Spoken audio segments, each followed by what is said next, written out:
if you want to start a snake farm for the most amazing array of reptiles that you could possibly attract in America, then you should introduce a USury bill, which I did, that established a ceiling on usury rate, usury ceiling of 36%. Now, how did I pick that number?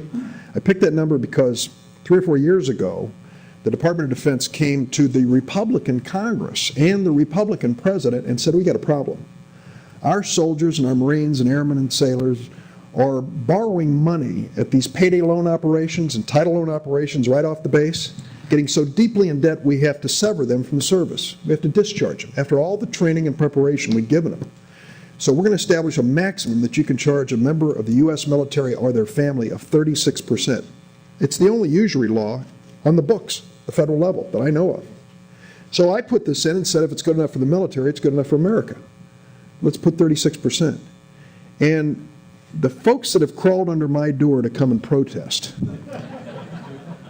can literally sit there and with a straight face say to me, as the title loan folks did in Chicago, I said to them, well, how much do you charge?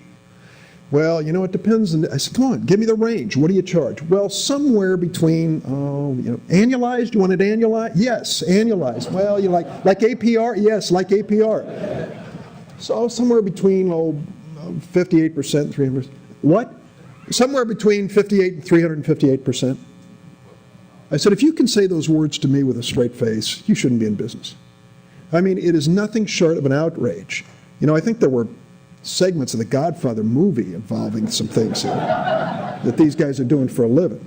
So, you know, why do we find this so repugnant and indefensible that our government would step up and say there are certain practices which should be illegal? They are on their face deceptive and unfair. Certainly for our military we did.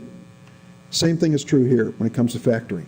There are just certain practices which we shouldn't be afraid to say are wrong.